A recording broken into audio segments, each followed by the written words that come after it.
Hello there, tired traveler, and welcome to this friendly place in history. Before we go back to the harsh winters of medieval times, I want to say hello to you, dear listener. Whether you're snuggled up in bed, about to fall asleep, or just looking for a relaxing way to unwind, I'm thrilled you've decided to join me tonight. If you don't mind, I'd love to know where in the world you're tuning in from and what time of day it is for you right now. Please leave a comment and let me know. It's great to see all the different people who are interested in history here. If you like stories from the past that are calm and immersive, click the subscribe button to make sure you don't miss the next one. But for now, let's forget about the stresses of the modern world and imagine a time long ago when winter was much more dangerous than it is today. A time when the changing of the seasons was not just annoying, but really scary. Imagine you are in the countryside of medieval Europe. The last leaves have long since fallen from the trees, and the sun is low in the sky. The sun's weak rays can't warm the cold air. Frosty fields crunch underfoot as a breeze carries the first few flurries of snow. Winter is coming, and for people of this age, that means one thing above all: hardship. The cold starts to seep in slowly at first, but it will stay for a long time. The landscape will soon be covered in snow, and the rivers and ponds will freeze over to make shiny, flat surfaces. In the past, before we had central heating and well-insulated homes, it was very hard for most people to keep their homes warm. But it wasn't always like this. In the past, winters weren't as harsh as they are now. In the past, the seasons were more predictable. When it snowed, people weren't as worried as they are now. But then something changed. The weather started to change, and this period is now known as the Little Ice Age. The Little Ice Age lasted from the 14th century to the 19th century. During this time, temperatures were much colder and winters were much harsher than anyone could remember. We don't fully understand why this happened, but it had a big effect all over the country. Crops failed, animals died, and the icy winds blew even harder. One of the most famous examples of the Little Ice Age's fury was the Great Frost of 1709. That winter, the temperature dropped so low that rivers and lakes froze over. In London, the river was very cold, and people were using it as a road. Some people even lit fires on the ice. It was a strange sight, but it came at a cost. Many people died from the cold that year as they tried to keep warm in their homes, but the world outside was covered in ice. But even though it was very cold, some people found it comforting.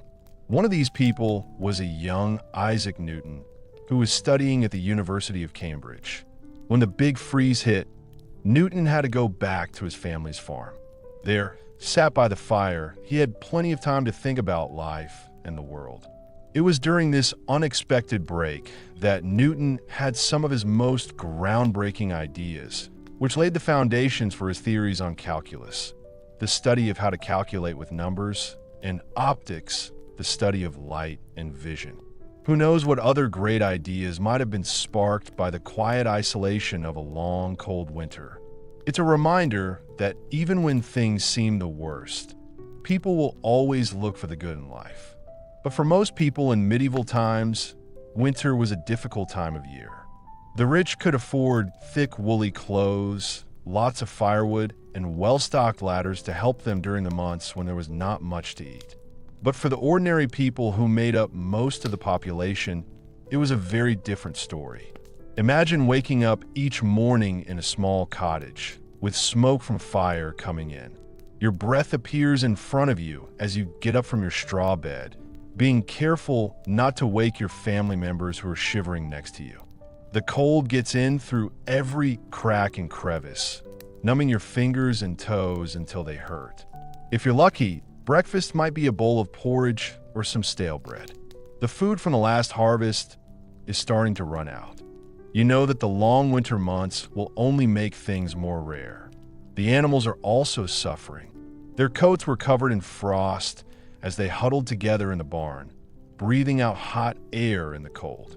As the day goes on, you go out into the snow to collect some firewood.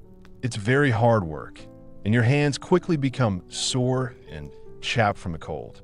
But you know that without a fire, your family will not survive the night. You think of your children who are hungry and cold, and you keep going. This was the reality for many people in medieval times. It was always really hard to survive. But even when things were really tough, there were still some happy times. In medieval times, people were closely connected to the natural world. The passing of the seasons was marked by changes in the weather, as well as a variety of rituals and celebrations. Even in the middle of winter, there were still some happy moments. One of these was the mid-winter feast of St. Stephen, which is celebrated every year on December 26th. For a short time, the strict social orders of medieval society were reversed, with a peasant or sailor being made the lord of misrule for the day. This lucky person would be in charge of a fun celebration with food, drink, and jokes. A rare moment of luxury in an otherwise plain life. But perhaps the most lasting symbol of hope in the medieval winter was people coming together. In a world where survival often depended on the strength of one's community, family and friends were very important. Picture a small village tucked away in the snow. The smoke from the chimneys mixes with the gray sky, a sign of life in the barren landscape. Inside the homes, families crowd together around the hearth, telling stories and sharing whatever food they have. Everyone here works together and has the same goal, even when things get tough. People walk through the snow to check on their neighbors. They bring extra firewood or food like stew to those who need it. In the flickering firelight, faces look tired but also determined. They have survived past winters, and they will survive this one too. The long, cold months go by, the snow gets higher and the ice gets thicker every day. But even when it's the worst weather, there is a glimmer of hope. People in medieval times knew that spring would come again, no matter how brutal the season was. They watched carefully for the first signs of spring, noticing how the days were getting longer and the earth was becoming less hard under the snow. When the thaw finally began, it was celebrated with so much joy and reverence that we can hardly imagine it today. On Monday, the first day of spring, the winter season officially ended, a day when work in the fields could start. The plows that had not been used for a long time were brought out and blessed in a special ceremony. It is a symbol of the cycle of life. When the first furrows were cut into the earth, everyone felt a sense of relief and gratitude. Life had been hard. Yes, it could be very hard at times, but they had kept going. During the long, dark winter, when there was no food and very cold, the people of medieval Europe still hoped for the spring. And now, as the land began to thaw and green shoots pushed their way towards the sun, that promise was fulfilled. It's a strength that's hard to understand in our modern age of convenience and comfort.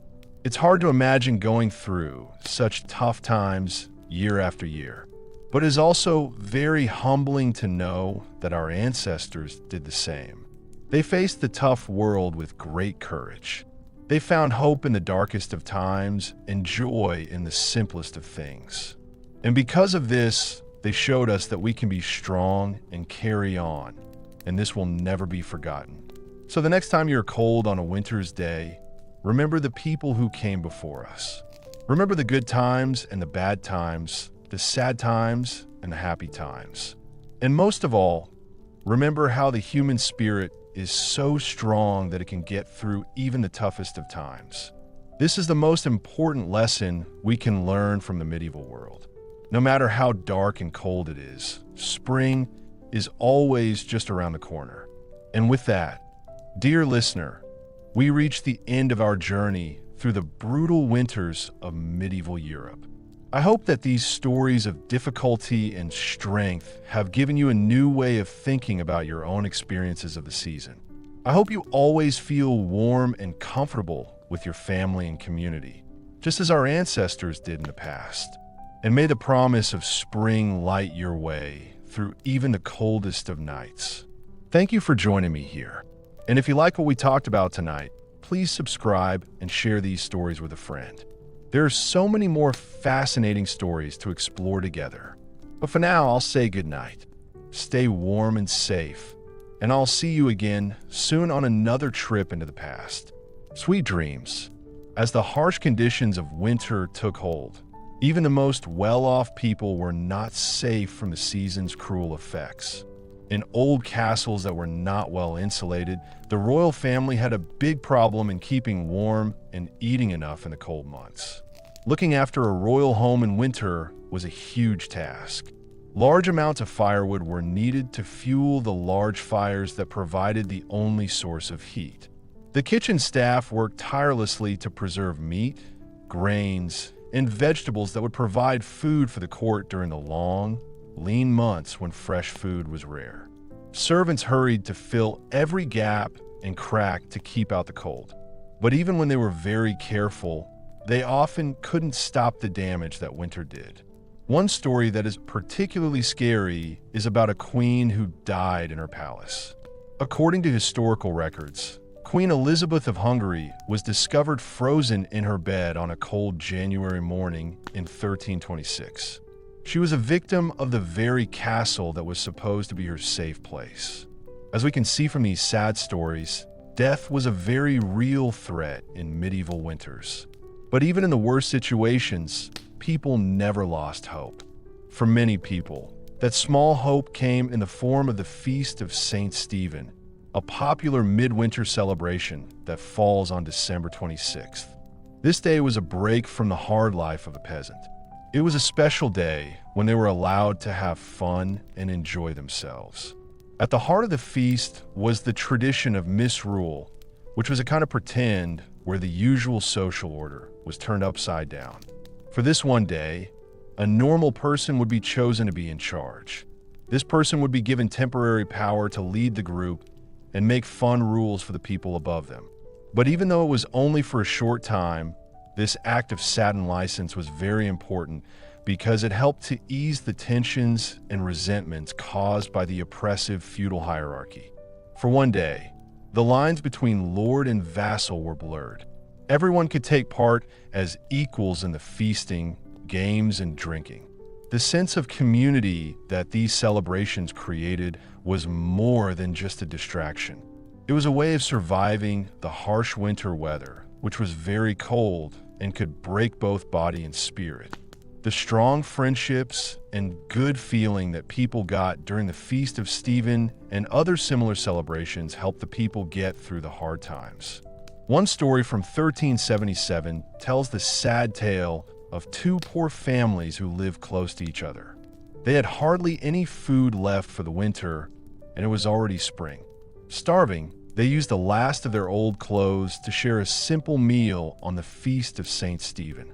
This act of kindness and togetherness gave them the strength to get through the rest of the tough times. These acts of kindness were a big part of medieval society in winter. When a helping hand was given to a frostbitten traveler, or an extra log was given to a shivering widow, it could mean the difference between life and death. The harsh conditions of winter were something they faced together. This made people rely on each other, even though this was not common in that time. But even the warmest feelings of friendship and understanding gradually faded as winter continued for a very long time. The Feast of Stephen was a small moment of joy and happiness in the middle of the cold darkness. A short break before the tough months of January, February, and March. As stores became smaller, people went hungry, and the cold crept in through the most carefully kept fires. The distant hope of spring seemed to disappear. But even so, year after tough year, medieval society kept going even when it was really hard. They faced great challenges and hardships, but they kept going thanks to their determination, strength, and the strong friendships they made. Even though the land was quiet and the sun went down, they found the strength to keep going. People were very happy when they saw the first signs that winter was ending. The air feels a little less cold, The days get longer, icicles melt as the sun gets stronger. After months of constant struggle, the sight of the season's first battles against the forces of light and life must have seemed nothing short of miraculous. For farmers, no day was more welcome than Plough Monday, the start of the agricultural year. It falls on the first Monday after Epiphany in early January, and it signals that the ground will soon be plowed and the land will wake up again. Although winter was still very cold, the preparations for Plough Monday made people feel hopeful. They knew that winter would soon end and spring would come. One can imagine a patchwork of plowed fields slowly appearing from the receding snow and ice. The newly harnessed draft teams ready to move the first clouds of snow, with each sod of grass turned over to greet the rising sun. Medieval people showed that winter was starting to lose its power and that they would not give up easily. We live in a modern world with central heating and electric blankets, well-stocked kitchens, and strong infrastructure. It's hard for us to imagine how strong people would have been needed to survive the very cold winter conditions of medieval times. If the season's demands seem overwhelming to us now, from the comfort of our warm homes, just imagine the hardship people must endure in winter. We should remember that our grandparents had it much worse than us. They had to put up with much worse weather than we do. They had to use a lot of strength and determination to survive year after difficult year. Their ability to find joy and connection, even in the face of extreme hardship, is almost unbelievable. Their ability to not only survive winter, but also find moments of hope in the darkness is a reminder of the strong spirit that we all have, waiting to be awakened by tough times. So the next time we feel unhappy, we should remember how our ancestors coped with problems. To honor those who came before us, we should try to be as strong as they were.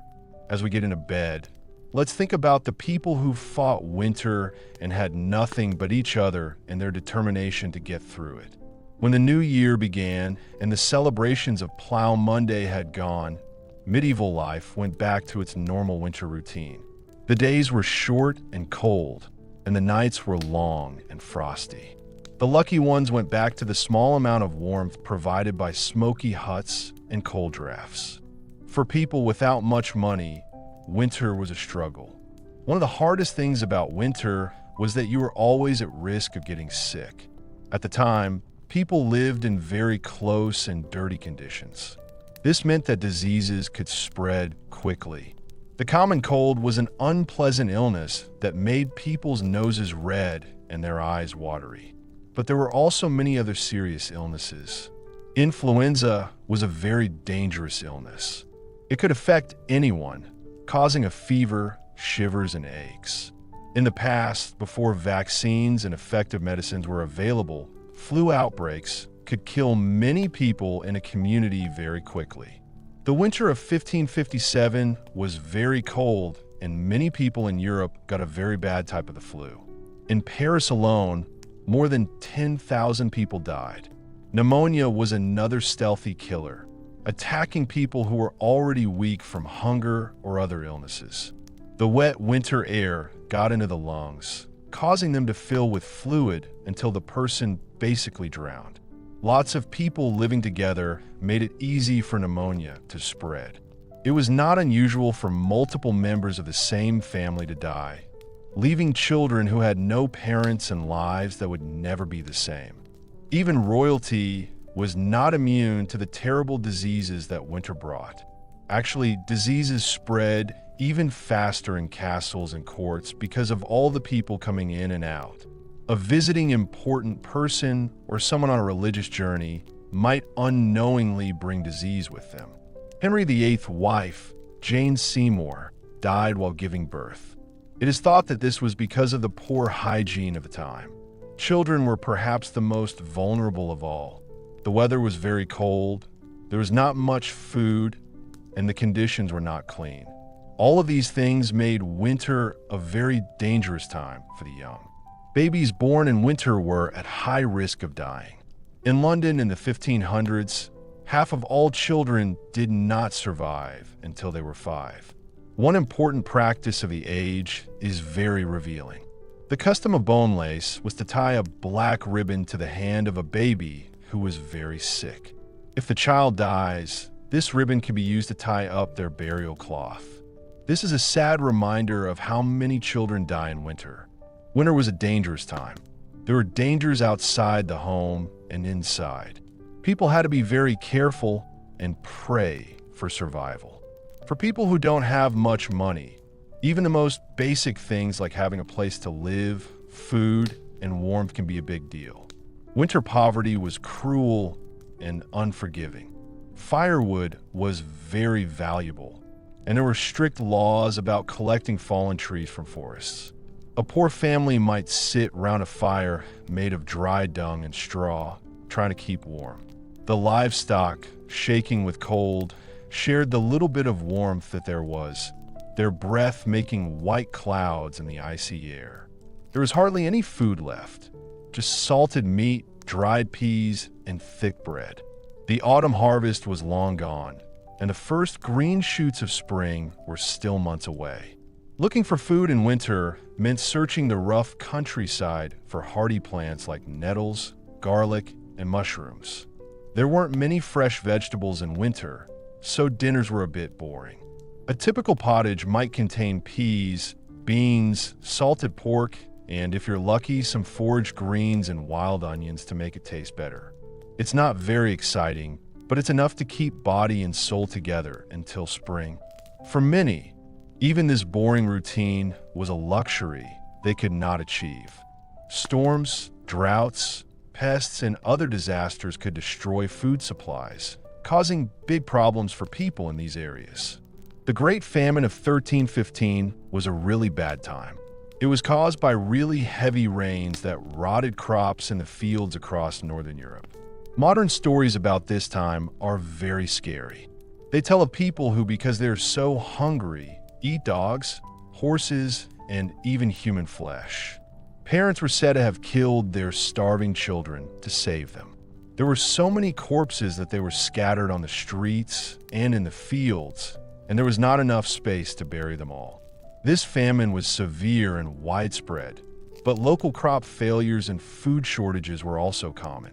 In medieval times, people's diets were very simple. They were often just enough to survive. It was a time of staying at home, knowing that things would probably get worse before they got better. Winter had a big effect on all parts of medieval society. Things like leisure, religion, and even crime and punishment all had the clear mark of the season on them. Life was very hard in the cold. In winter, people would come together as a family and community. The happy get-togethers around the Yule log became less lively. Travel was dangerous, and there was not much daylight, so people looked for fun and ways to enjoy themselves in the long, dark evenings.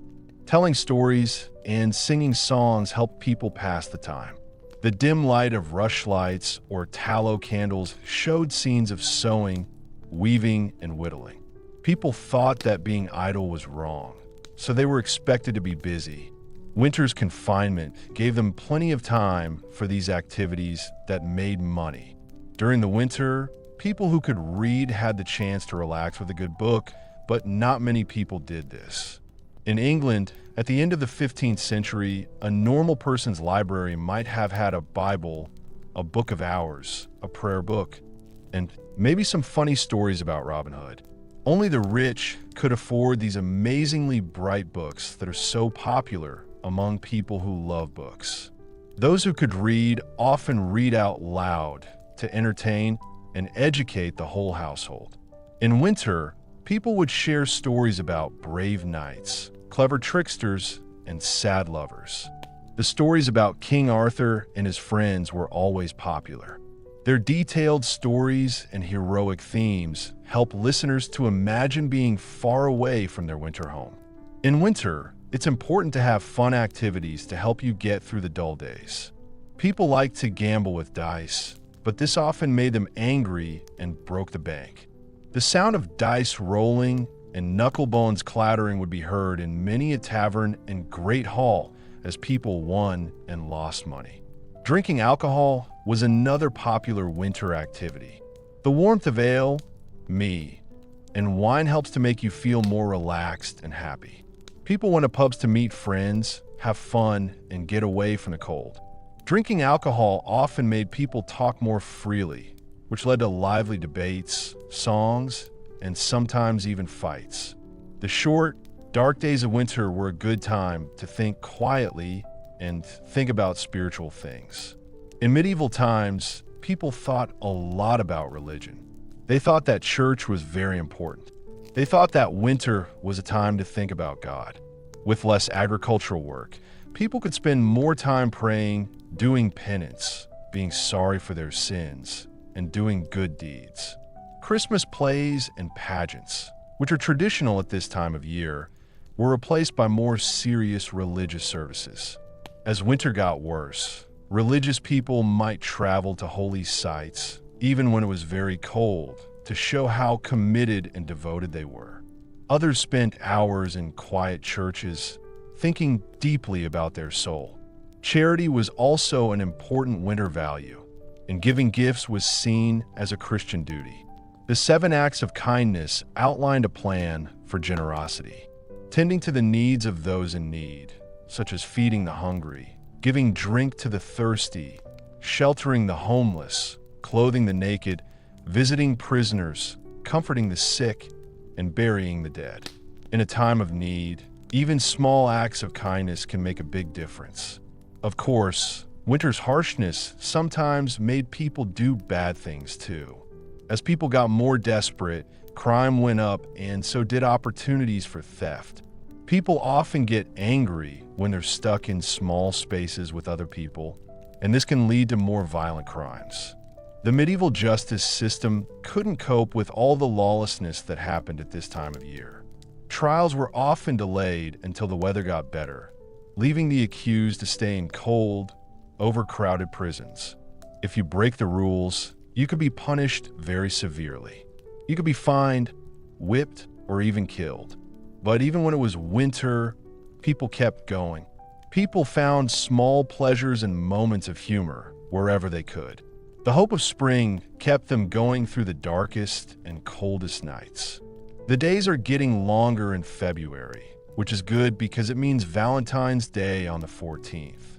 This old pagan celebration of fertility was made into a celebration of love by Christians, and the people of the Middle Ages really liked it. It was a warm and caring moment in the middle of winter. The tradition of picking names for your sweetheart on Valentine's Day started in the 15th century. People who were eligible would get together to pick slips of paper from a bowl, which would decide their love life for the next year. These pairings often led to fun flirtations and sometimes even marriages. In the past, people exchanged gifts like flowers, sweets, and poems to show their love on Valentine's Day. Receiving a handmade card from someone you like can make you feel excited. Even in the coldest weather, winter, for all its problems, could not freeze the fires of love. When St. Valentine's Day was over, the strict rules of Lent became even stricter. But there was a feeling that the worst was now over and better times were coming. The snowdrops and crocuses were starting to come up through the frost, which showed that winter's icy rain was finally getting weaker.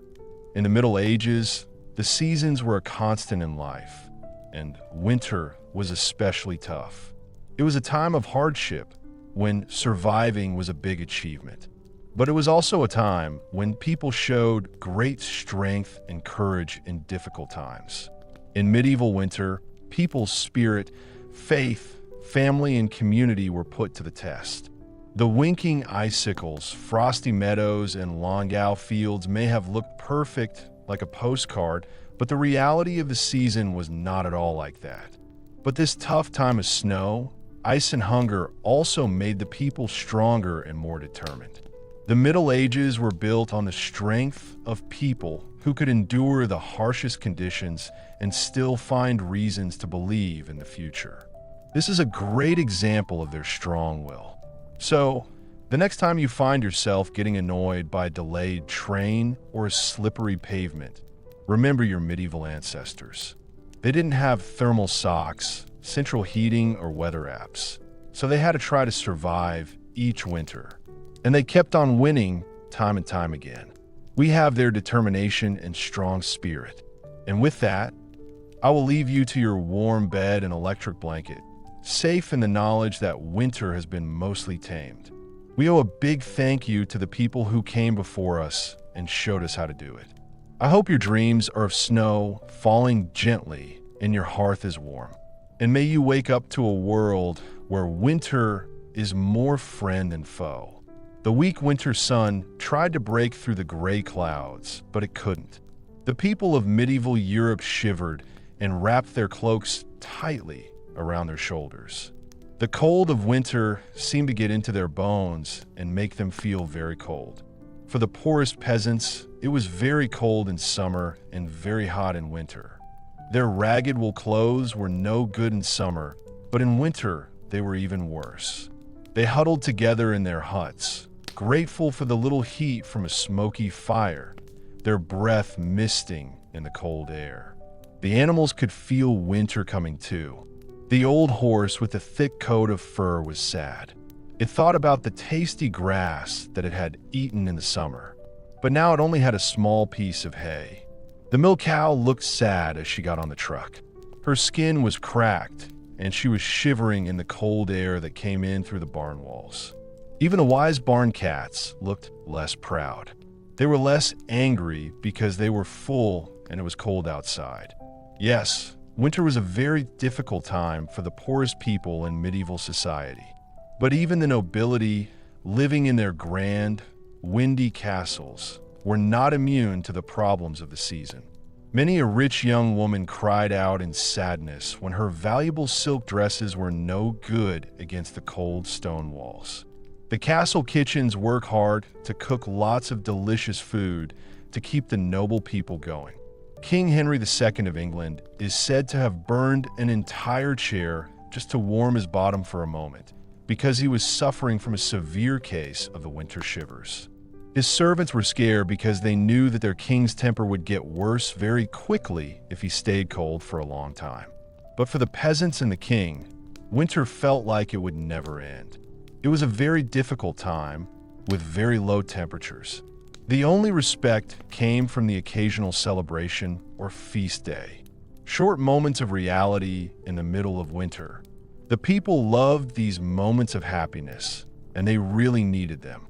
The feast of St. Stephen on December 26th was perhaps the most anticipated. It was a day of fun and games and unexpected events. Long ago, on this day, a simple farmer was chosen to be the Lord of Misrule. This meant he got to enjoy a fun and rebellious role, where he was in charge of his village. It's easy to picture the loud laughter that filled the room when the least important person in the group spoke to the local ruler in a mocking way. For one special day, the usual rules and social orders didn't matter, and everyone celebrated as equals. The cold and boring winter seemed to disappear, pushed away by the bright happiness of everyone there. But soon the fun would end. The rule would be written, and winter would come once again. The people would walk back to their homes and their jobs. The cold wind seemed to make fun of the short amount of time they had spent together. The fight against winter continued. Even in the worst winter weather, there were small acts of bravery and kindness that made people feel better. Neighbors shared their limited supplies with those who were even less fortunate, showing great generosity. A woman called Matilda of York was known to give her only cloak to a poor woman begging for money. When asked why she would give up her only protection against the cruel cold, she just smiled calmly and said, "The warmth of human kindness is a fire that never goes out." People in medieval times were very selfless and noble. This helped them deal with the harsh winter weather. Even if winter froze their fingers and toes, it could not destroy the unshakable summer that was always in their hearts. And so they continued. They kept going. They did really well in the toughest season. The first green buds of spring were more than just a welcome sight. They showed how strong the human will can be. They had a spirit that could last through any winter, no matter how dark or cold it was. As we snuggle down under our warm electric blankets, we should remember the good and bad times of our medieval ancestors. They fought against the elements and refused to give in to nature's unpredictable strength. This made them a strong people, and it still makes us feel warm and happy today.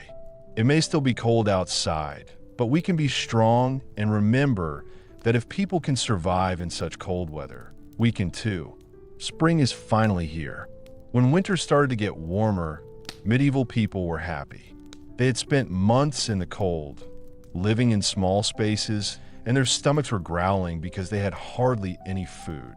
But now, as the sun stayed in the sky a bit longer each day, shining off the snow that was melting, there was a reason to celebrate.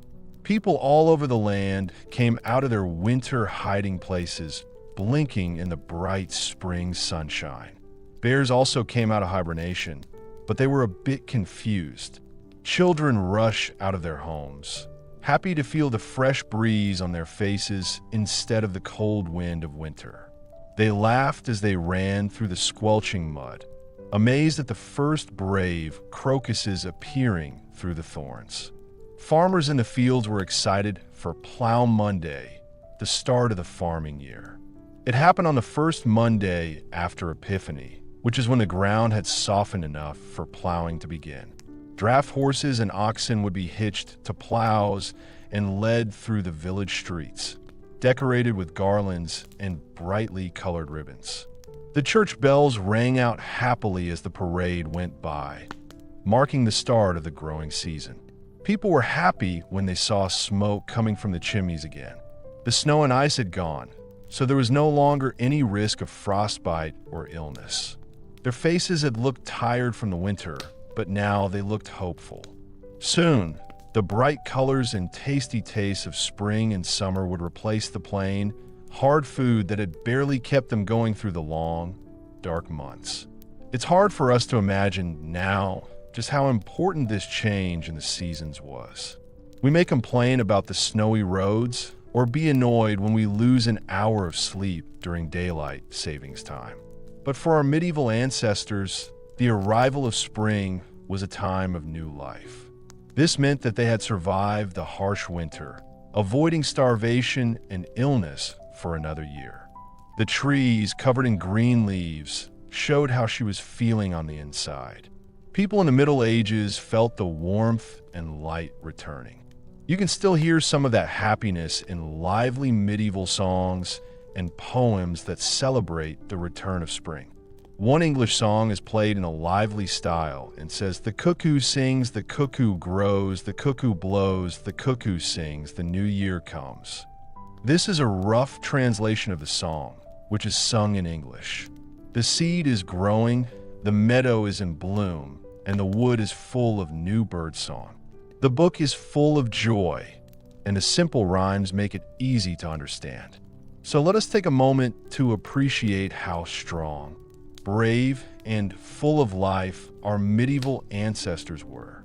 They got through the harshest conditions imaginable, surviving each winter thanks to their determination and the support of their community. When the long-awaited spring sun and the sweet sounds of birdsong finally filled the air, they celebrated with joy. They knew that they had overcome the harshness of nature once again. As we get comfortable in our warm beds, maybe we think about the cold outside, but not too much, and we remember those people who died a long time ago. The ones who would be happy when the snow melted into mud, opening their shutters and letting the spring air come in. The people who met winter's harshness with determination and a joyful spirit should make us feel small. When you're going through a tough time, remember that they were strong too.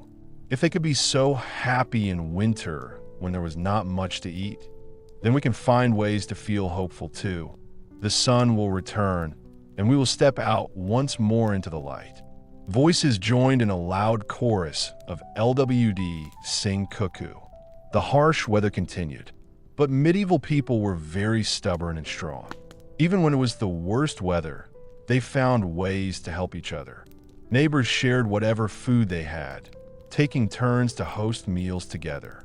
Villages assigned young men to check on elderly widows, bringing them firewood and repairing their basic huts.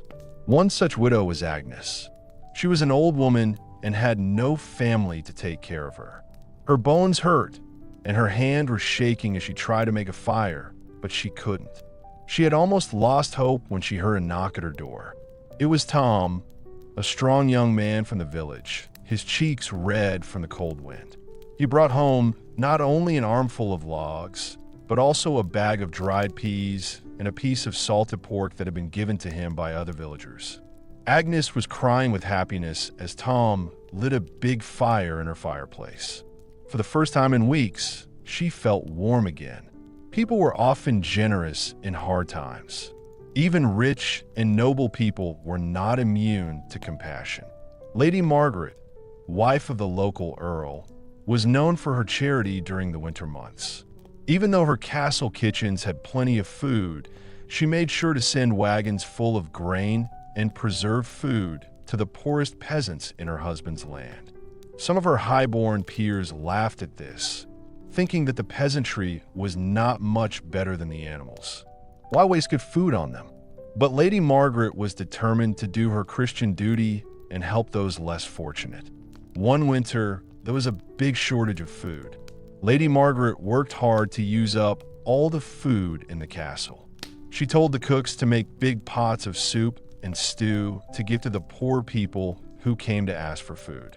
The kitchen boys did not like having more work to do, but the cook, a fat man called Bernard, didn't care about that.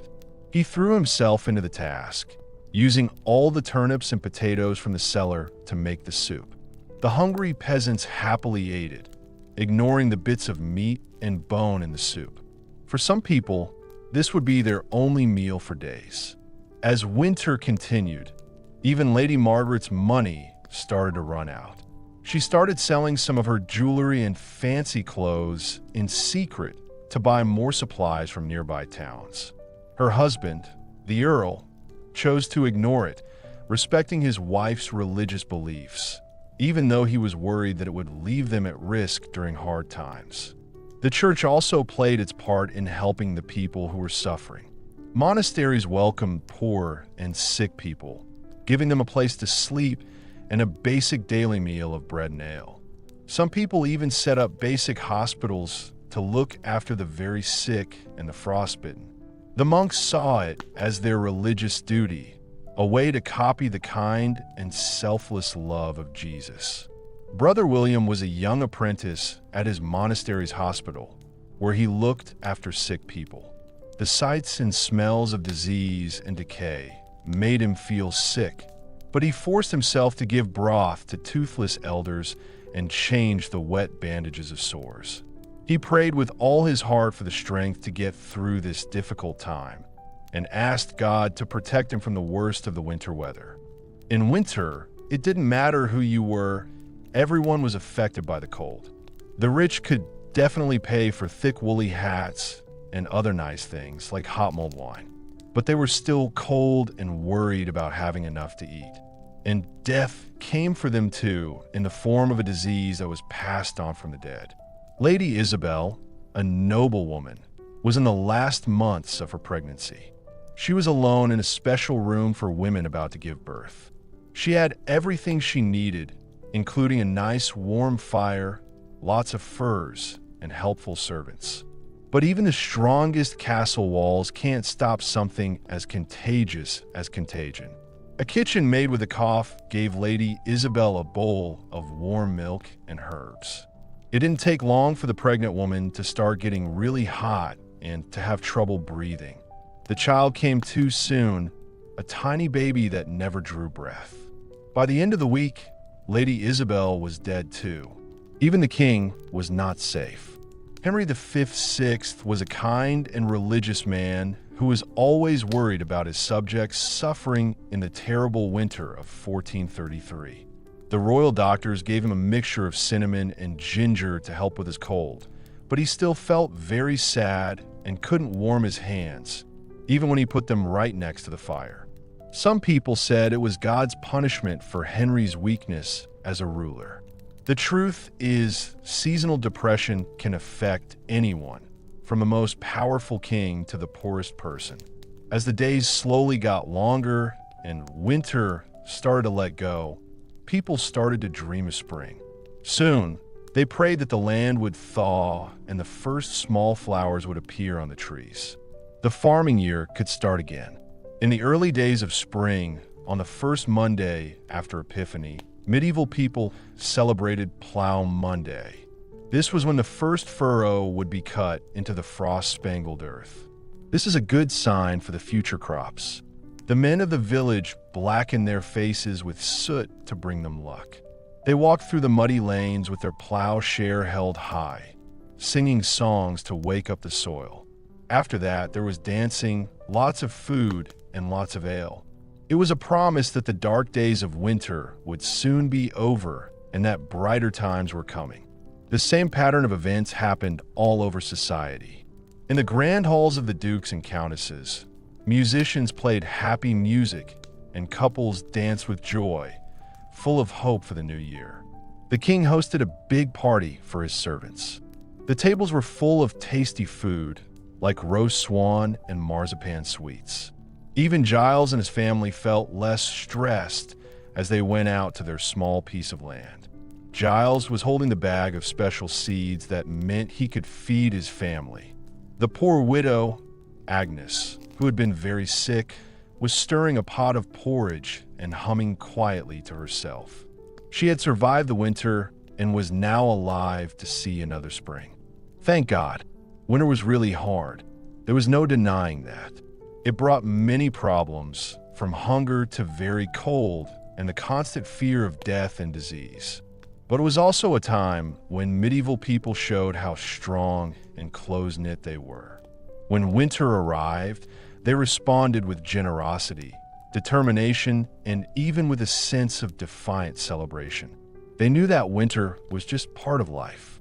The best way to deal with the cold was to stay together and get through it. So, as you snuggle up in your warm bed, maybe moaning about the huge heating bill or scraping frost from your car window, think about your medieval ancestors. Think about how they survived winter after winter in a world before electric blankets, central heating, and being able to order groceries online. Although our modern winter problems may seem really bad at the time, they're nothing compared to what people in the Middle Ages had to deal with every year. We could learn a lesson from them. The best ways to deal with life's challenges are to show empathy, be kind, and have a positive attitude. No matter what the weather, whether it's a really cold spell or a worldwide pandemic, let's all be thankful for the spring and look forward to the warmer weather. Winter is hard, but the flowers that bloom in spring make it all worthwhile. So, as a medieval king might say, let's bravely make it through winter so that we can enjoy eternal spring. You walk through snowdrifts. It is cold and windy. Icicles shine in the soft sunlight, hanging from the roofs of the small huts. The village is quiet and calm, protected from the harsh winter weather. This is what winter was like for most of our medieval ancestors.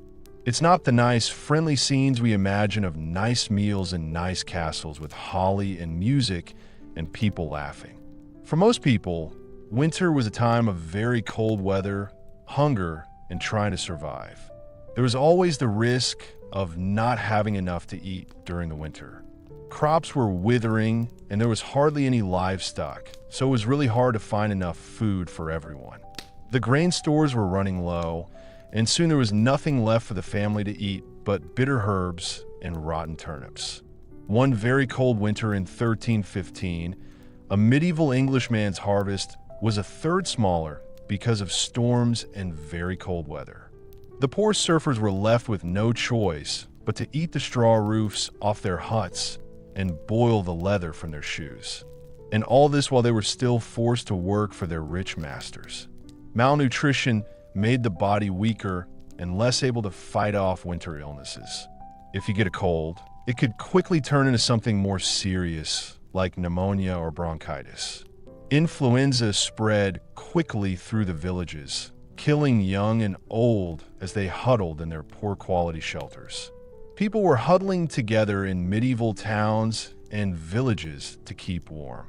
But this close-quarters feel came at a cost. The air was stale and smelly. It smelt of unwashed bodies, rotting chamber pots, and dirty rushes.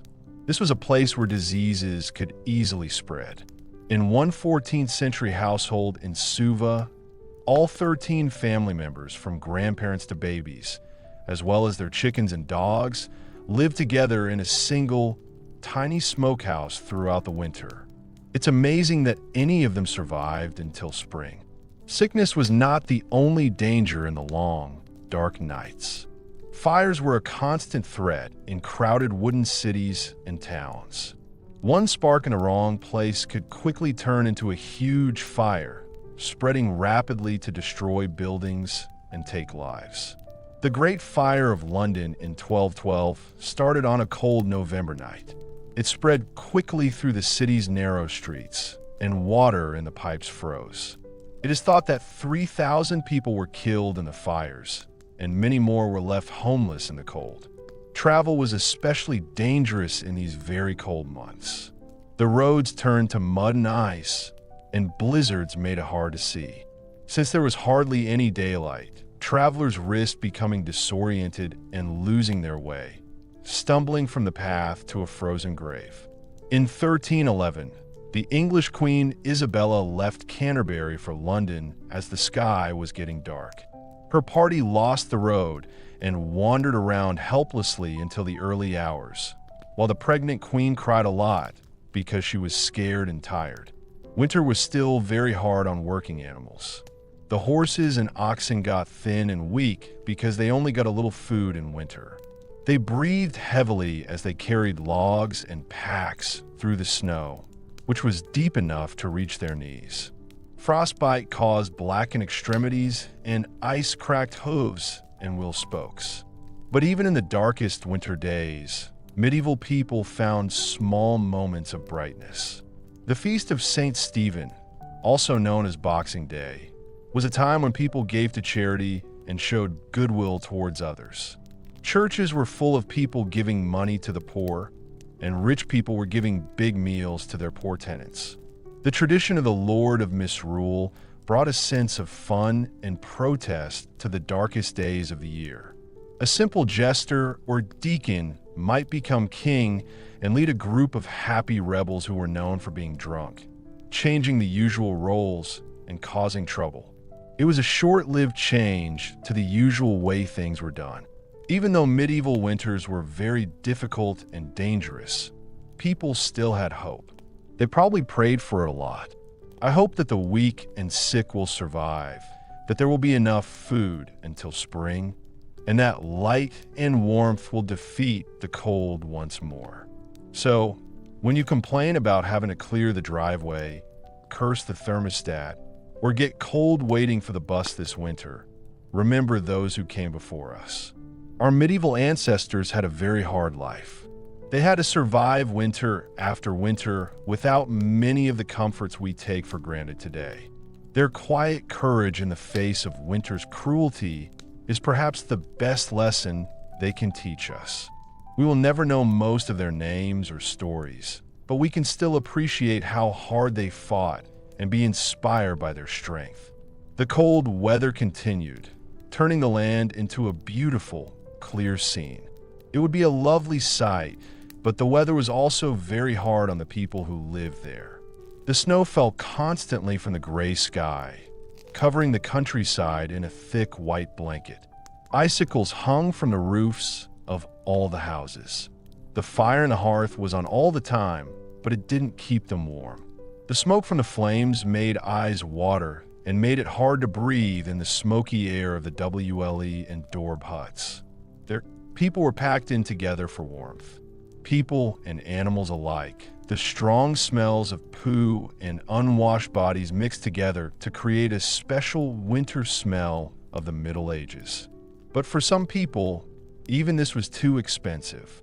There was hardly any food left, and everyone was hungry. Many of the poorest people only ate basic food like coarse bread and thin gravy, and hoped they would survive until spring. The threat of starvation hung over everyone, from ordinary people to the nobles. No one could avoid the deadly grip of winter, not even those who wore crowns. In cold stone castles, rulers shivered under thick furs. Royal households needed lots of firewood and coal to keep warm during the long winter months. It is a bad thing for a country's leader if they don't plan ahead. One story says that a princess from Bohemia died from the cold in her bed. Her death was a shocking reminder that money and status could not protect you from the weather. But for a poor family, it was very common for someone to die in winter. It was cruel and easy to see coming. The disease made the already high number of deaths during the season even higher. When people are malnourished and live in close together, diseases like malaria and influenza can spread quickly. The air in the huts was stale and smoky, and the dirt made it hard for people to breathe. Medieval doctors, who had little understanding of science, often used treatments that were based more on superstition than on actual medical knowledge. This meant that they could not do much to help. The roads were very dangerous because of snow drifts and black ice. In the darkest months, only people who were desperate or foolish enough would leave their homes. It was dangerous to travel, no matter how far. Peddlers' carts weren't moving, so isolated villages had no access to the things they needed. The church leaders were angry because the taxes and donations were not collected. And bad luck for the army that had to start a campaign on roads full of snow. Their supply lines stretched to and were showing signs of wear in the very cold weather. In the winter of 1407, one of the most amazing military stories of the Middle Ages happened. This was a result of the need for warfare in the winter. The brave Welsh rebel leader, Owain Glyndwr, fought against the superior forces of future King Henry V in the mountains. Glyndwr's men, used to tough conditions, lured the English into a trap in the middle of the snowstorm. The English soldiers were badly equipped and ill-equipped to face the French army. They were forced to retreat, and many died because they were unprotected and exposed to the weather. Glinda's amazing win, which was mostly down to her talent and the winter conditions, is still talked about today. Many people died during terrible famines that happened in medieval Europe in the winter. When the cold weather lasted and spring planting was delayed, there were quickly food shortages. The bad famine of 1315 to 1317 was caused by an unusually wet and cold spring that rotted the seedlings in the ground. For the next 2 years, many people in the country went hungry because they couldn't grow enough food. In England, the price of bread went up to 20 times the normal cost. The poor resorted to eating grass, roots, and even the bark off trees. Groups of people who were desperate for food dug up graves and ate the bodies of the dead. It is thought that between 10% and 25% of the people living in cities like Ypres and Bruges in modern-day Belgium died. In the French town of Trey, a man wrote in his diary that poor people were eating dogs, horses, and other animals that were not clean. The people were very unhappy. They did not have enough to eat, and many people were sick. Because of this, some people started to steal and hurt other people to get food and other things they needed. One sad story from the St. Mary's Abbey Chronicles tells the tale of a woman who was imprisoned for stealing a loaf of bread because she was starving. The woman was pregnant and very hungry, but the baker wouldn't sell her any bread. So she stole a loaf and got caught. The judges said they would not let her off, so she was hanged. As she died, the baby fell out of her womb. This happened in front of the people. The child was lying on the ground, bleeding and screaming, but nobody wanted to help it. The baby died where it fell. The famine ended in 1318 when the weather got better and crops started to grow again. But every winter, there was the risk of starvation. For medieval people, winter was always a time of worry, if not outright terror. as they prayed their food stores would last until spring. Malnutrition made the people weak and made them more likely to get sick. In the winter, people often caught diseases like influenza, dysentery, and pneumonia because they lived in dirty, unhealthy conditions. People caught a lot of colds, especially from breathing in smoky air while sitting around fires. Even a common cold could be deadly in the Middle Ages. Even doctors in those days weren't much help. They used treatments that today we would question, like bleeding and using laxatives to make patients feel better. It is said that Emperor Charlemagne died of a bad case of the flu in the winter of 814. His doctors tried to treat him with pus and urine, but it didn't work. Many historians think the Black Death of the 14th century spread so quickly because poor people who were hungry had little resistance to the disease.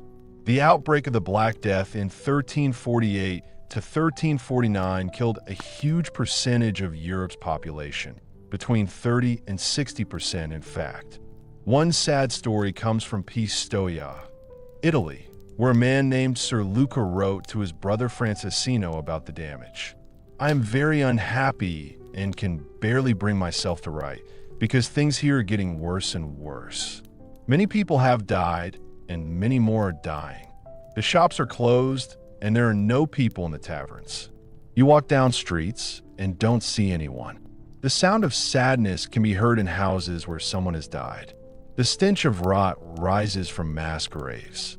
I'm worried that our city will soon be completely empty. Please stay where you are and pray for us." As the plague spread, whole villages were destroyed. The suffering was made worse by the fact that many people were buried quickly in the cold ground, and sick people were forced to die alone in the snow because they were afraid that they would infect others. The Black Death killed a lot of people and made a big impact on the medieval world. Winter was a difficult time for the elderly, young children, and pregnant women. If they didn't have modern medicine, these vulnerable groups often died from cold, disease, or malnutrition. It is thought that in some medieval societies, up to 20 to 30% of babies died within their first year of life, with many of these deaths happening during the winter months. Problems during pregnancy and childbirth, made worse by a poor diet and cold weather, killed many mothers and babies. The dangers of childbirth in winter are shown by the sad story of Matilda, the 12-year-old daughter of King Henry I of England. In the winter of 1120, Matilda was on a ship called the White Ship. It was sailing from France to England. The ship hit a rock and quickly sank, sending Matilda and hundreds of other passengers into the icy waters of the English Channel. Matilda almost drowned, but managed to get into a small boat. She shouted for her half-brother William, who was still in the water. When the boat came back for William, so many people tried to climb in that it turned over, throwing Matilda back into the cold water. The king's young daughter, who was pregnant with her first child, died along with the rest of the family. Her sad father was said to have fainted when he heard the news and never smiled again. People of all ages were at risk during the cold winters of the Middle Ages. Even if they survived disease and starvation, they might still freeze to death in their sleep. The medieval poem Sir Gawain and the Green Knight contains a scary description of old King Arthur shivering in a cold castle hall, so cold that his teeth chattered as he spoke. If it wasn't for the insulating ice caps and glaciers we have today, winters in the Middle Ages would have been much worse. They would have been full of raging snowstorms and devastating floods. In 1216, King John of England is said to have lost the crown jewels while crossing a marshy area in East Anglia called the Washington John's carriage was carried away by a high tide. It was a stormy night, and the king almost didn't make it, but his treasure, including jeweled crowns and scepters, disappeared into the churning waters and was never seen again. John died a few days later because he was so upset. Some historians think that the loss of the crown jewels made the king very ill and led to his death. Winter storms often cause problems for communities living on the coast. They were hit by very strong winds and huge waves. The Anglo-Saxon Chronicle tells us about a terrible flood that hit England in 1099. On St. Martin's Day, November 11th, a huge wave came up and spread across the land, covering it with water that no man remembered ever having seen before. Many towns and countless people were drowned. Another flood in the North Sea on January 16th, 1219, completely covered the Netherlands, killing over 50,000 people. In the past, there were no early warning systems or emergency shelters. This meant that people were completely at the mercy of the elements. All medieval people could do was pray for help as icy floodwaters rose and the wind howled like the hounds of hell outside their weak homes.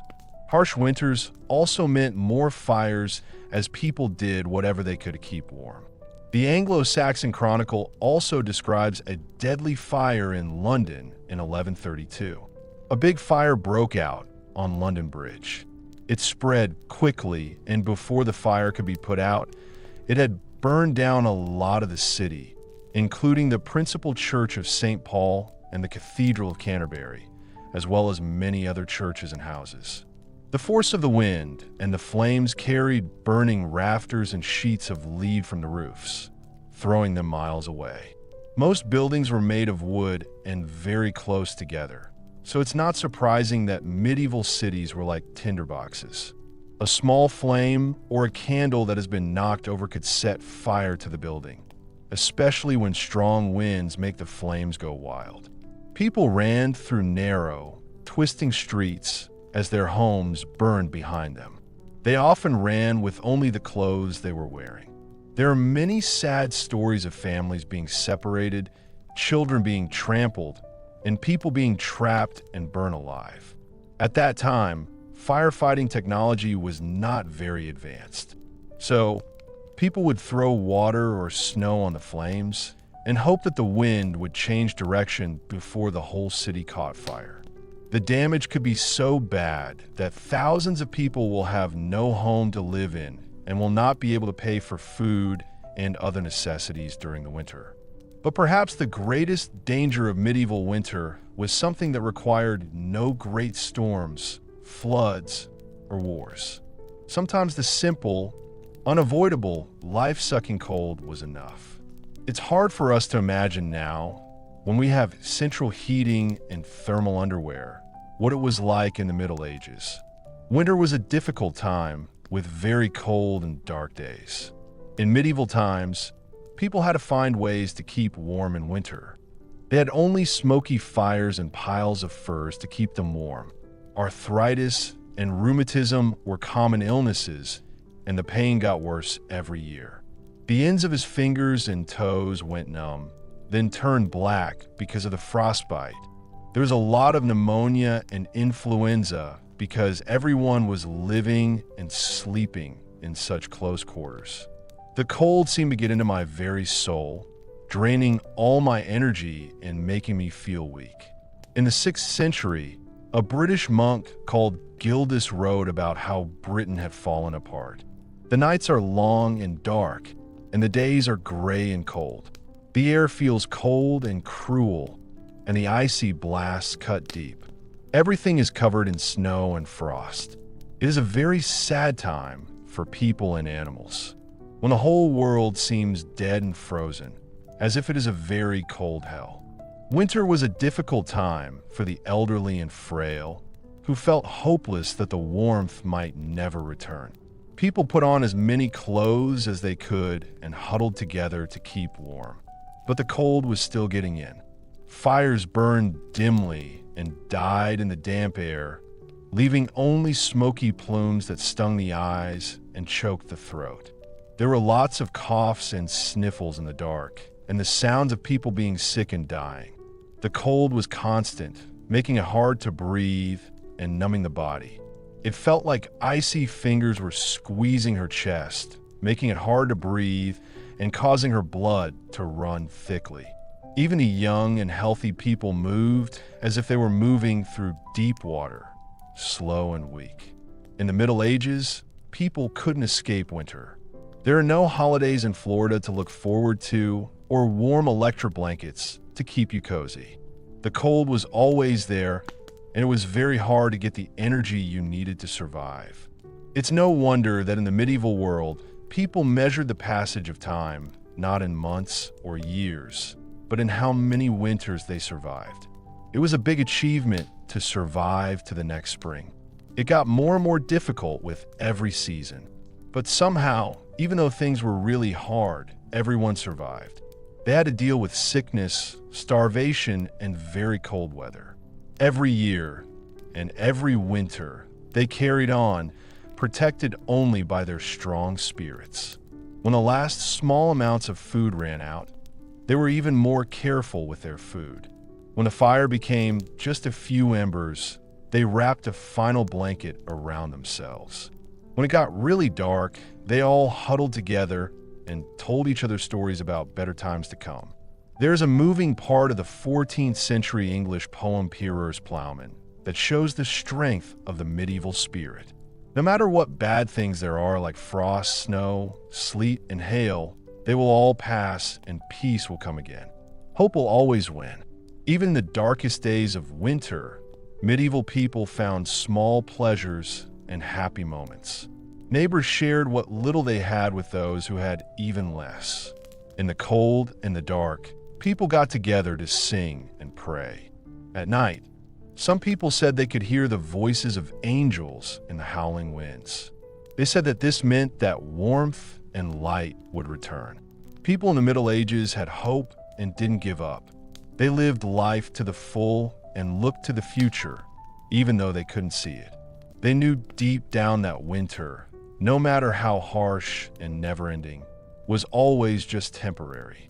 The sun would return, the snows would melt, and the world would be reborn. It is as green and beautiful as if winter had never come. All they had to do was wait. They were strong and determined, and they kept going through the tough conditions of the season. The winters of the Middle Ages were very cold, cruel, and felt like they would never end. They brought hunger, disease, destruction, and death. But they also made us stronger. They made us want to survive, to keep going, to be kind and helpful to others. The medieval world was toughened by the harsh winter weather and came out stronger because of it. People became a little tougher and wiser, and they learned to appreciate the changing seasons.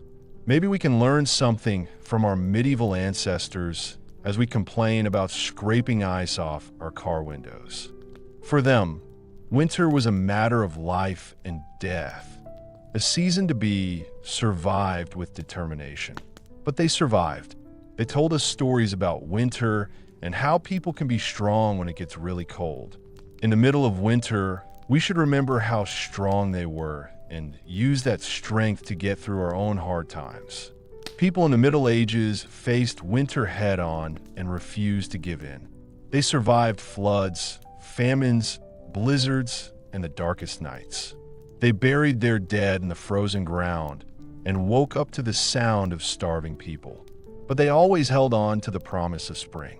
If they could survive winter after winter with only faith and furs, then surely we can find the strength to face our own battles, knowing that spring will come and light will return. The harsh winters of medieval times may be over, but their lessons still matter today. They show us that people can overcome difficult times. So let us follow in our ancestors' footsteps and meet winter's chill with courage, compassion, and unshakable hope. If they could face the darkest season with courage, then we can too. Winter is coming, but spring is always just around the corner, as the medieval world knew very well. As the cold wind blew across the frozen landscape, medieval people gathered round the fire. Huddled together for warmth, they talked about winters past, those harsh and unforgiving seasons that tested even the strongest people. No matter how big or small the house, everyone felt the cold of winter. The old shutters and thin, thatched roofs offered little protection against the cold. Everyone, from ordinary people to royalty, felt the cold. but some were lucky enough to have a big fireplace where they could all gather. The sound of the flames crackling and the smell of smoke made her feel a bit better when she was feeling cold and lonely. In the castles of the nobles, the great hall fireplaces used up a lot of wood, and the servants had to keep working hard to keep them going. But even the mightiest noble shuddered to venture beyond the fire's glow, for winter's chill had a way of getting through even the thickest stone walls and richest furs. For those born into poverty, the season was very hard. Their simple, rough huts had very few creature comforts. They had only a small amount of peat or wood, which they found in the forest, to heat the house. Families lived together in very poor conditions, sharing body heat and breathing air full of smoke and the strong smell of people who do not wash. It was a very sad life. But even though things were really hard, there were still some happy times. The glow of fires in the village square made people come out of their houses, if only for a short rest. People sat round the fire and had fun together. For a short time, it felt like winter's harsh conditions were far away. Young lovers kissed in secret, undeterred by the cold. Children screamed with delight as they ran and slid across frozen ponds. Even the elderly felt a little younger for a moment and remembered the fun they had in the winter when they were younger. These moments of kindness were all the more special because they were rare. Winter was cruel and relentless. People's thoughts soon turned to their empty bellies and the constant hunger they felt. The idea of a bountiful spring seemed very cruel because the fields were covered in snow. In these hard times, there was a real risk of starvation. If the harvest was a failure, it could mean disaster for the whole village. Many a mother watched in sadness as her child's cheeks became thin and their eyes lost their bright look because they were too hungry. The harsh reality of limited resources led to a unique form of desperation. There were many stories about people doing very bad things to get food, which made good religion people afraid. Hunger was not the only problem in the land. The cold weather made many people sick, and they prayed for help. The hacking cough of pneumonia could be heard throughout many a room as family and friends looked on, unable to help. The disease spread quickly, killing many people. The very old and very young were most at risk. They are too weak to survive the winter. But perhaps the worst of it was for those who had to go out in the middle of winter. Travelers faced great danger on icy roads. Many travelers have died, swallowed up by swirling blizzards or plunging into deep snow drifts. Their frozen bodies would not be found until the spring thaw. A sad reminder of how dangerous winter can be. Even the brave knights, those strong warriors of the land, could not protect themselves from the damage caused by winter. Dressed in heavy armor, they were easy targets for the very cold weather. My hands felt numb, and my frozen gloves made it hard to hold my sword and shield. The strong animals could not move because the snow was too deep and their sides were covered in ice. Everyone, from the biggest to the smallest, was unhappy about the name of winter. The royal family was worried about the crown. Not even a king could stop the seasons changing. It cost a lot of money to keep the palace warm and to have enough wood for the fires. The king's treasuries were under a lot of pressure as greedy merchants made a lot of money from the king's lares. But even though winter brought many problems, it didn't last forever. Even when things seemed the worst, people still hoped for the promise of spring. The happy celebration of Stephen's birthday was a nice break from winter. For one day, the world turned upside down as a simple worker took charge. The people were happy and relaxed, and the drinking and singing made them even happier. The sound of laughter filled the frosty land, making everyone feel better. Eventually, winter started to get less cold. Icicles hung from the roof as the sun got stronger. Snowdrops and crocuses were starting to appear through the thawing earth. Small signs that winter is leaving. The land was full of new life, shaking off the sleepy days of the cold months. People were very happy. The Feast of the Plough celebrated the return of spring and the greenery it brings. Strong oxen pulled plows through rich, dark earth, marking the start of the planting and renewal cycle. The hard times of winter quickly became a memory as the fields were full of the green and golden fruits of the land. Looking back over the centuries, we are amazed at the strength of our medieval ancestors. For many years, they got through winter by staying calm and strong. They were strong and close-knit, which helped them to survive. Even when things seemed really tough, they found small bits of hope and moments where people showed they were all the same. So the next time we complain about the problems caused by a delayed flight or the inconvenience of slushy streets, let us stop and think. The problems we have with the weather in winter today are nothing compared to what we used to have. In the story of human history, the cold trials of the Middle Ages stand out. They help us remember that people can overcome hard times and that it's important to have a nice home and enough to eat.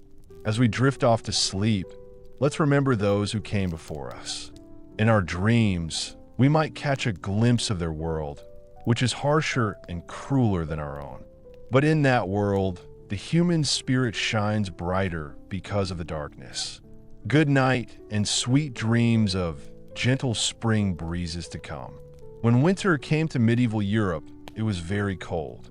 The poor people who lived in the countryside and worked the land to grow some food felt the cold more than the rich people did. They also felt very lonely and sad. With hardly any clothes and no food, they could not help but shake and suffer in their cold, windy huts as the cruel winds howled just outside. Those with fireplaces and with stores might gather together to keep warm. But for most people, the only comfort was the shared body heat of family and livestock packed and close together, the stench of unwashed bodies mingling with the steam of cattle breath. It's hard to imagine what it was like for them, with all the coughs, fevers and aches and pains and the dirty, crowded conditions. It's surprising that any of them survived the long, wet winter. But even the highest-born nobles, with their thick furs and grand feasts, were not safe from the cold. Medieval castles were huge and were built with tall stone walls and big halls. In winter, these castles would become very cold. The cold spread from the floors to the ceilings and filled the air, even stronger than the hottest fires could. There are stories of royal problems in winter that make us feel sorry for them. In the 15th century, Queen Elizabeth Woodville, who was the wife of King Edward IV of England, is said to have died from the cold one night. While the records are unclear and much has been added to them, one account says that despite being wrapped up in heavy clothes, the poor woman died from the cold and was found in the morning completely frozen. The story might be made up, but it shows how dangerous winter can be, even for people who have a lot of money and other advantages. Kings and queens might not have to deal with the cold, hunger, and poor conditions that ordinary people experienced. But in some ways, the problems of the season made everyone equal. After all, royals couldn't command the elements like they could live without air. Even a most luxurious medieval bedchamber felt cold. As the days got shorter and the nights got longer and colder, people in medieval society got ready for winter. From the poorest person to the richest person, everyone seemed to feel like they had to keep going, knowing that the only way out was through. They checked the stores of grains and salted meats, and checked them again. Every piece of wood and bit of kindling was carefully stored away, and thick woolly clothes were put on with a sense of readiness.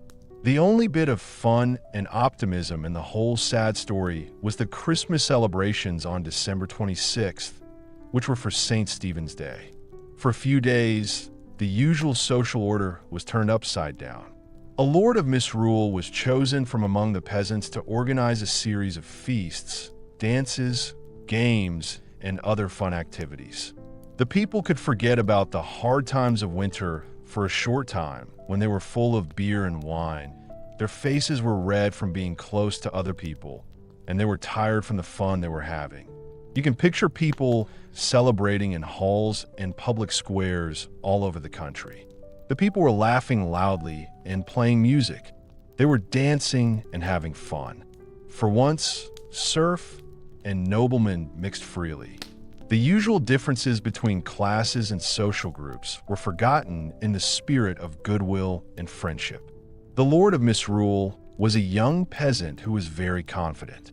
He made big announcements and silly orders that made everyone happy.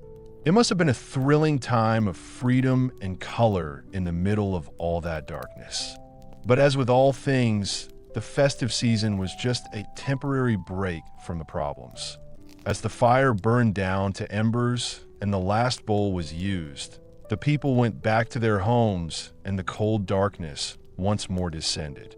The festive feeling of St. Stephen's Day and the brief, beautiful reign of Lord of Misrule were replaced by the sad business of survival as winter arrived. For the next few months, time seemed to go very slowly.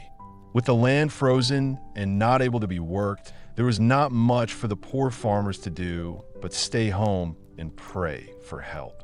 The days were short and the nights long, and it felt like there was no end to this.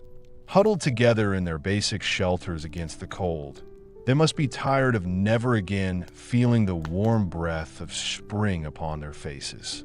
But even the worst winter cannot last forever. The first signs of new life were already appearing, as small green shoots appeared through the frozen ground.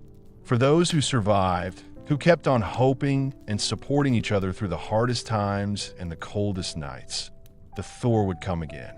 The sun would come back out. The blood flows more quickly through the veins.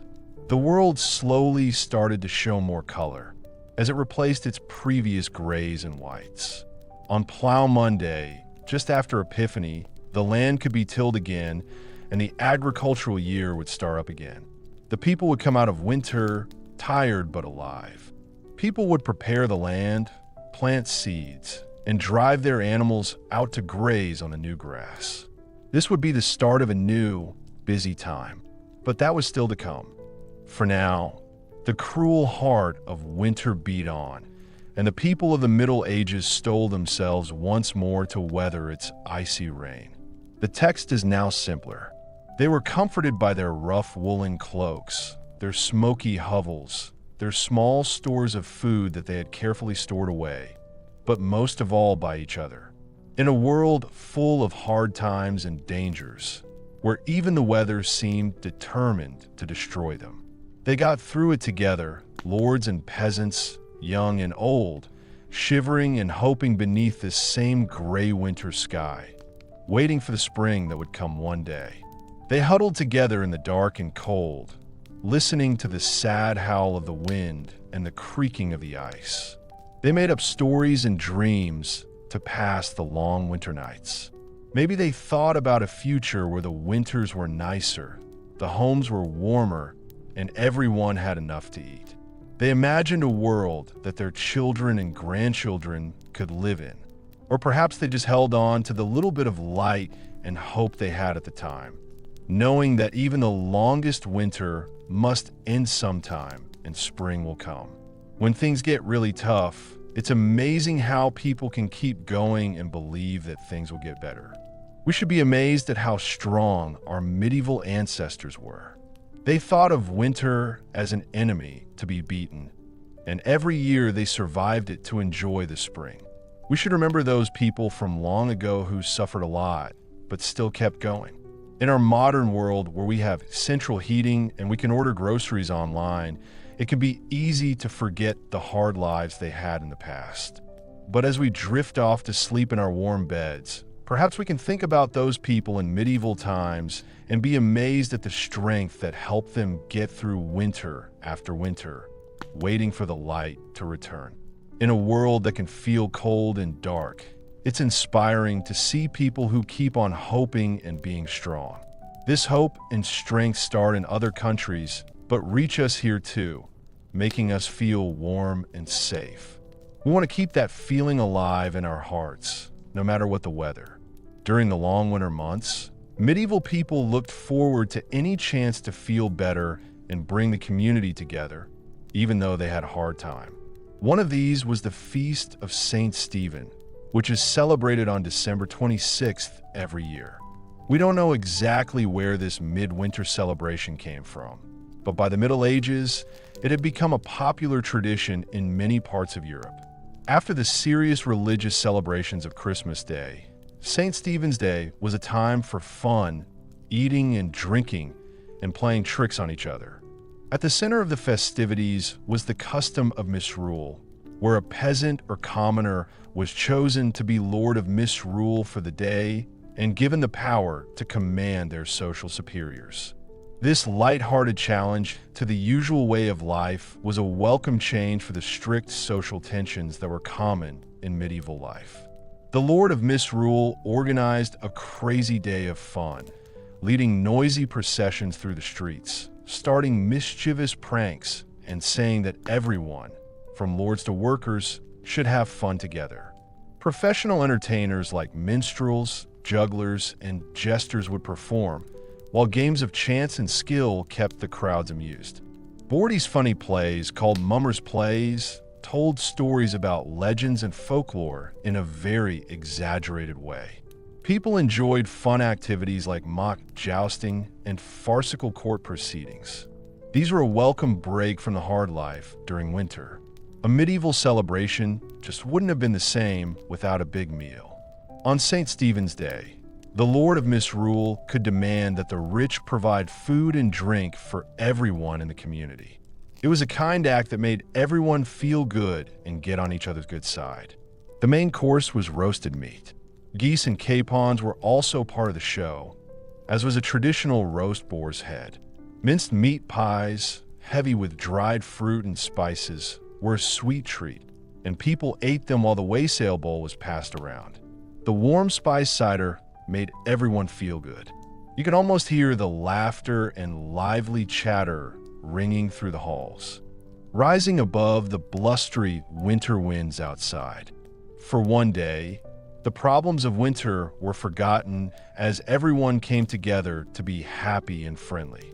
When the party was over, everyone went home, but they still felt the fun they had had. The knowledge that they had friends and neighbors to rely on, that they could find moments of happiness even in the worst times, surely helped boost their spirits for the hard days still ahead. Somehow, the cold of winter felt less intense, and the strong winds felt less harsh when we were full of good food and spending time with friends. The Feast of St. Stephen was a timely reminder that even the deepest darkness of winter would eventually give way to the first hopeful signs of spring. Those fragile shoots of new life began to appear as the winter snow melted and the frozen ground thawed across the countryside. People were looking out for snowdrops. These small flowers were the first to appear after the snow had melted. They grew out of the ground and had fresh green stalks and white flowers. When they arrived, it meant that winter was finally over and spring was on its way. People in villages all over the place were happy to see the landscape come alive again after months of it being covered in ice and snow. The peasants were happy and started working again. The great wheel of life is turning once more. The livestock, which were spending the winter in the barn, were taken out to the fields to eat grass. At the same time, the farmer got his plow ready to turn the land, which was getting softer with the spring weather. The first Monday after Epiphany, which is in January, is called Plough Monday because of this. It was the moment when the land could be worked again after the winter freeze and the start of a new farming season. Plows that had been stored away for the winter were brought out and blessed in joyful Plough Monday processions through the fields. At the same time, ploughmen went from door to door collecting food, ale, and small coins, all in anticipation of the work and harvest to come. One can imagine a village that has been through a lot of bad weather, all gathered around their shared garden, looking up at the sky, which is slowly turning a paler blue. With tools like hoes and digging sticks, they get ready to plant the first seeds in the soil. I believe that spring would come after winter. Among them is the wise old grandmother, a child clutching each gnarled hand as she shows them how to plant the peas, just as her own grandmother once taught her many years ago.